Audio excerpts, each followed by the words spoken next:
Da na na na na na na na na na na na na na na da na na na na na da na na na na na na na. That's the intro right there. Let it go. Good morning, Century League. This is Nico, your owner, your GM, and your head coach of the Detroit Lions. We the Detroit motherfucking Lions right now. 5-1. What's up? What's up? That's right. Ray coming out here with your hype coffee review, preview, whatever you did. First of all, Ray, I live in a house, not a car, but I do the car reviews and the car previews. You know how I do. That's my style, with the cigarette and, of course, with the brew. So, you guys, let's get back to this thing. Anyways, so I'm Nico, again, your owner, GM, and head coach of the Detroit Lions, and I'm back at you guys now with another review of Week 6 in the PNL, or in the Century League. I'm sorry, in the Century League. It was a great week. Again, the black and blue division held up like we said, but I'm going to go through the games and go through the divisions, say what place everybody in. Now, I'm going to do the previews. I'm not going to do the previews before the Thursday game. Really busy.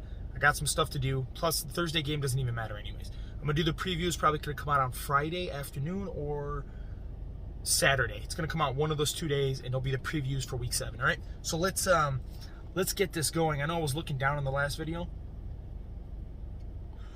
And yes, I'm over my cold, pretty much. I know you guys were worried about it. You guys were asking, and I get it. Thank you for being concerned. Oh, and Bash, where you at, BFF? Where you at? We're talking mad shit in the chat, and you're not even saying anything. I'm the only one representing our group. Ray, which is not the real Ray, I found out. That Ray we have in the league right now, the commissioner, he's not. He's a chameleon. He is a chameleon. I'm telling you, bro. Let me ask you guys a question, a serious question. Have you ever seen Ray the commissioner and Roger Goodell in the same place at the same time? No, you haven't. I'll answer that. No, you haven't. You know why? Because they're the same person. I think Ray was kidnapped, right? And Roger Goodell took over his position. Because Roger Goodell's a lizard person. You know what I'm saying? So we know he can shapeshift. So you're out, Ray. I'm coming for you. I'm coming for your head. Anyways, so let's break this down. The matchups here. Not the matchups, I'm sorry. Give me 1 sec, guys. I'm sorry. I just got home. I got home a little early to do this preview. It's only 1:24 in the morning. All right, and we're going to go with, all right, Game 1, which was a NFC East rivalry game, right? You had, let me get back to this. You had the Green Bay Packers traveling to the Detroit Lions. And, of course, the Detroit Lions handled business. Green Bay Packers with 101, the Lions with 114. Beating the Green Bay Packers, who used to be Ray's team. Isn't that weird? Huh? Isn't that weird? Ray's going to different teams? Shape shifter is all I have to say. I gotta brush my teeth. I don't know if that's a camera, if my teeth are turning yellow. All right, so the Packers were led by Tannehill with 12 points. CeeDee Lamb, 36 points. I mean, that's a pretty good game from CeeDee Lamb. Thielen with 29. His defense got 0. Really let him down, Buffalo. Schuster, oh, that's on his bench, I'm sorry. His kicker didn't do good from Keenan Allen, 10 points. Yeah, it really fell through. Me, I had Jared Allen leading the Detroit motherfucking Lions with 28 points. Ezekiel with 18. I had Deontay Johnson getting 18 points. My team just overall did it. I know St. Brown only got 9, but my defense came up with 13, so that was all good, right? So we end up beating them. We end up beating the Green Bay Packers in this black and blue NFC East division, and that improves the Detroit Lions records to 5-1, and it actually downgrades Green Bay's record to 2-4. Again, Green Bay doesn't have a bad team, so they're going to come back at it. While we wait for the next game to load, like I said, we hydrate. Oh, it's so good. Anyways, we got the Chicago Bears. Pretty sure that's how you say it. Used to be Ron's team, but Ron left. Ron, you shall return to the patriarchy. You shall return. You need to return. Come back home, Ron. Come back home. I don't know what you're doing out there. Just come back home, Ron. Damn. We got Ray, right, our supposed commissioner, as I call shapeshifter Roger Goodell. Again, asking you a question. They've never been in the same place at the same time. We got Ray traveling to the Giants. I need the Giants. I need Bash to lose here. And the Chicago Bears actually beat the New York Jets. Or Giants. I'm sorry, Giants. It might as well be the Jets that got their ass whooped. 118-97. The Giants team was led by Aaron Rodgers, who had a good game with 23 points. Mixon with 26. Myers with 11. Everybody else didn't really do anything for him. He could have. No, he didn't have anybody on the bench. Now, Roger Goodell's team, 17 points from Wentz, 35 points from Henry. Bro, I saw a meme today. Or I saw Des Bryant posted, and he said, Derrick Henry is all the guy we created when we were playing Madden when we were younger, like our creative player. That was Derrick Henry in real life now. Dude, that's Derrick Henry. 35 points. He kills it. Woods with 11. Knox with 7. Marvin Jones Jr., 23. That's what kind of put Ray over the edge right there to win the game. So we're going to see Ray. We're going to see Roger Goodell's Chicago Bears go to 4-2. Again, that black and blue division. And we're going to see Bash's New York Jets go to 5-1, still holding first place. Now we're going to travel down here a little bit. We're going to go to Baltimore visiting the New England Patriots. And Baltimore 95.28 against New England's 123.58. So we see New England here bringing it up. Team coming through. Brady, 17. Fournette, dude. Fournette lit it up. 30 points. Gibson, bad game. Evans, bad game. Again, but Williams, Kansas City, who was the backup, now he's the starter. I've always liked that kid. I've always liked him running. 23. That kind of did it for him. Over here we see Patrick Mahomes having kind of a bad game. 2 touchdowns, 2 interceptions, only about 400 yards, 22 points. Taylor, 28. Jefferson, 14. But then the rest of his team really failed to perform. So we see the Colts dropping down to... We see the Colts dropping down to 3-3. And we see the New England Patriots going to 4-2. Next game, we have Pittsburgh, which again I told you guys was my dark horse this year. We have Pittsburgh traveling to the Cleveland Browns. Cleveland Browns not bad. I know they're 2-4.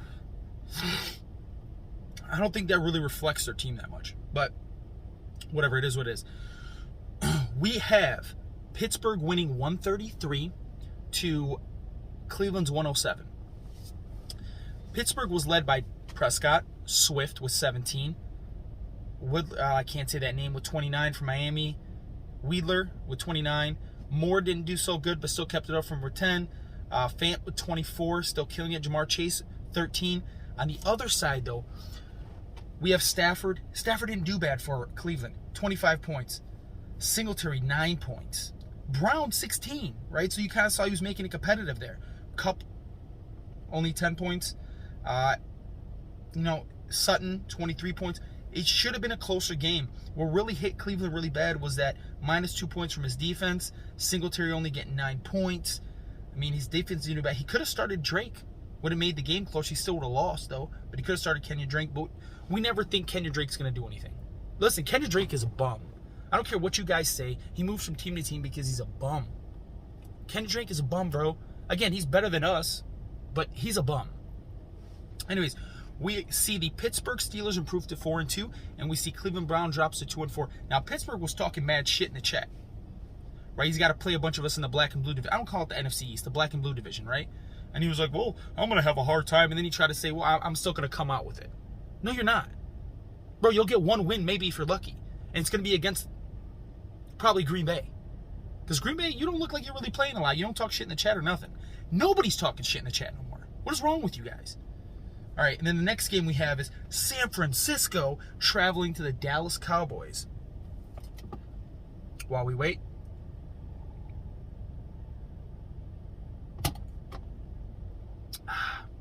We hydrate. San Francisco, 72 points. The Dallas Cowboys, 101 points. You have San Francisco with Burrow doing great, 22 points. Zach Moss, 5 points. 5.9, so 6 points. God. Yeah, your team just underperformed really bad. San Francisco doesn't have a bad team. They're underperforming. On the other side, Dallas, which is Ron's new team. Ron, come back home. Come back home where you belong. Over there in other divisions. You're one of the patriarchs of the black and blue division. Come back home, bro. Me and Bash been representing it.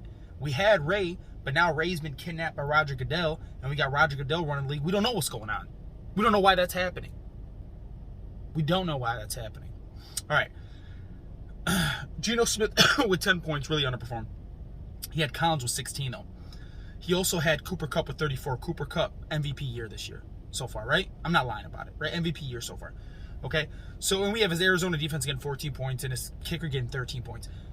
Dallas did what they had to do to win the game. That's all it was. They did what they had to do to win the game at home. Okay? And we see Dallas improving to 3-3, San Francisco dropping down to 2-4. Our next game is going to Arizona Cardinals traveling to the Los Angeles Rams. We have Amber's Arizona Cardinals pulling it through, close, but pulling it through with 101 points to the Rams 103. Here's the breakdown. Hurts 25 for Arizona. Trickett only 9. That's what hurt the Rams. Let me see if the Rams had... I mean, the Rams could have started Baker Mayfield, but it wouldn't have only been like 2 more points or 3 more points. It didn't matter. Ronald Jones, 3 points for Cardinals. Harris, right? Nazim Harris, I think his name is. 24 points for the Rams. The Rams started getting in here. Connor only 8 points. Then you have the Cardinals going off. Diggs, 23 points. Hopkins, 20 points. Hawkinson, 15 points. I watched that game, right? Didn't get much out of Higgs, but whatever. It is what it is. It was enough for the Cardinals to pull it off, but it was a close game. This is not that, the score is indicative of how it was. It was a close game. But we also see the Arizona Cardinals improving to 2-4, which, dude, 2-4 in their sucky-ass divisions, he's probably in first place. We'll go through that at the end. I know my videos are kind of long. Too bad, watch them. Understood? Anyways. Next game. And before we go to the next game, we will light up a square while it loads.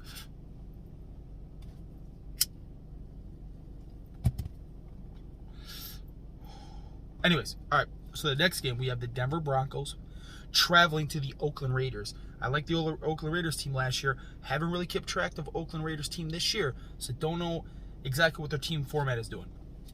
But we have Denver losing 89-111. Oakland did what they had to do at home. This is all I can say about this game. Kyler Murray, 25. Jones, 21. Robinson, 19. Boyd, 1.7 points. Andrews, 17.8. Brown, 24.3. From Tampa Bay. Brown from Tampa Bay. Antonio Brown, I'm sorry. He got -1 points from Jacksonville's defense, and his kicker got him 3. But it was enough. You know why? Denver Broncos. Daniel Jones, 4 points. Cook, 22 points. Not bad. Hill, 22 points. Hooper, 1.4 points. Cook, 17. Dude, Denver could have made this a lot closer. It was about 2 guys that ruined their game. Right? Shepard, again, not bad at 17 points. Hooper with 1.4 points. I mean, defense, Denver -2 points. His kicker at 6 points. It was a close game. But again, Oakland did what they had to do. So Oakland improves to 2-4. Good job, Oakland. And the Denver Broncos fall to 1-5. I think that was Candace's team last year. And then we next game we have, the final game, was the Houston Oilers traveling to Kansas City. Connor, what's up? Houston Oilers, an ex-champion. Year 1, they were champion. Houston Oilers, 84. Connor, again, a really good manager. He's one of those sneaky managers. Like, he's a good manager, and he stays low-key throughout the year. He doesn't cause too much noise. He doesn't do stuff like that, besides year 1 when I beat you in the playoffs. But he doesn't cause too much noise. Still got the cough from that cold. But he's always that manager who just pulls off his wins, especially at home. For the Oilers, we have Herbert getting 11 points, really underperformed. Eckler, 9 points, really underperformed. Devontae Adams, 12 points, really underperformed. His whole team underperformed. McLaurin, 6 points. Hunt, 10 points. Nobody performed on the Oilers team.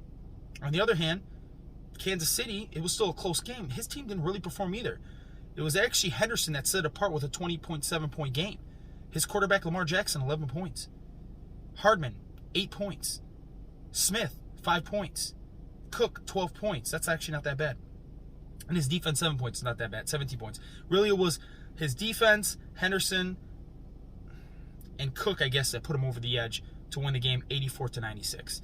And we see Kansas City improve to 4-2, and the Houston Oilers dropping at 4-2. All right, boys. Now let's go through our divisions.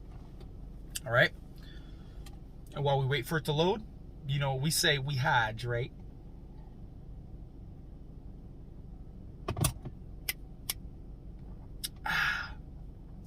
That's a nice beer. That's a really nice beer. I forgot what beer this is. It's actually very tasty. All right, so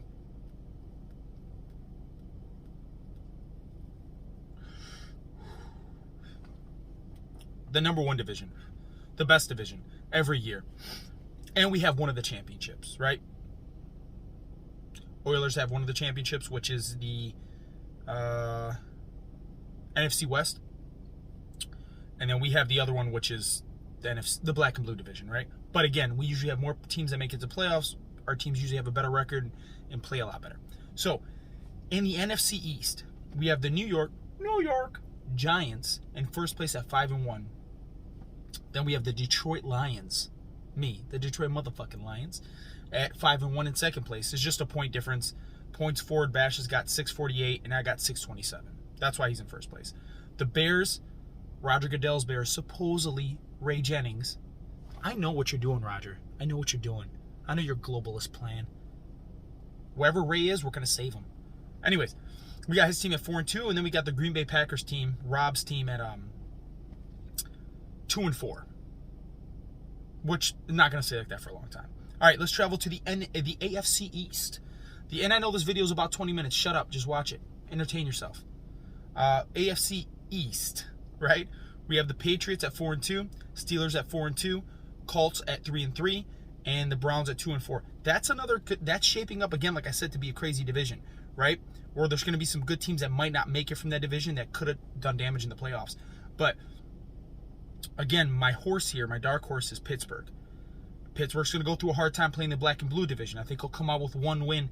Maybe if there's some guys in the bye, he might come out with 2 wins. But after that, I think he'll catch up, right? Traveling to the NFC West, we have the sucky division. Hey, sucky division, what's up? What's up, sucky division? Did a leaf just fall on my car? That's a bug. That's crazy. Anyways, I'm in the new Jeep, by the way. So we have Ron's Dallas Cowboys. I'll never forgive you for leaving, Ron. Never forgive you until you come back home. We have them at 3-3. First place. We have Arizona Cardinals, Amber's Arizona Cardinals at 2-4. That's what I'm saying, bro. Like the first place team there is 3-3, right? 2-4 for the second place team. The third place team, the 49ers at 2-4, and the last place team, the Los Angeles Rams, who should not be 1-5, like in any way, shape, or form. They've had an unlucky draw this year at 1-5, the sucky division. Then we travel to the AFC West, where we have ex-champions from year one. Houston Oilers at 4-2, Kansas City Chiefs, Connor's sneaky Kansas City Chiefs at 4-2, Oakland Raiders at 2-4, and the Denver Broncos at 1-5. Again, in this division, I think it's going to be Houston and Kansas City that are going to run it throughout the whole year. The AFC West, the sucky division, it's going to be a toss-up. I think Ron might pull it through, though. AFC East, again, that one's going to be a difficult one, but I'm still rooting for Pittsburgh to pull that one through. And then the black and blue division, us, we really never know. We honestly don't. Ooh, anyways, boys, that's about it for your review of Week 6 in the Century League. I'm going to go to bed because I have an appointment tomorrow around 7 o'clock or 8 o'clock, I think. I can't remember when I have my appointment. I think it's 8 o'clock, all right? So I'm going to go to bed. But I leave you with this. I hope everybody's good. I hope your families are good. I hope everybody's doing all right. Ray, we're going to help you. I know you've been kidnapped by Roger Goodell. I don't know what the conspiracy is, bro. But I know this is not really you, okay? We're going to help you out and we're going to find you, bro. But, again, I hope everybody's good, everything's safe, and everybody's doing good. Everybody's kind of getting out of this whole pandemic bullshit that we're going through. And I want you to remember the 3 most important things in life. Okay? That's your faith, your family, and fantasy football. And until I do the previews, I think it's Friday, I'm going to do the previews. I'll see you guys. Talk shit. Get in the chat. Stop being shy and shit like that. I don't know why. Our chat is usually hype. It's not this time. Anyways, salute. See you guys later. Love you guys.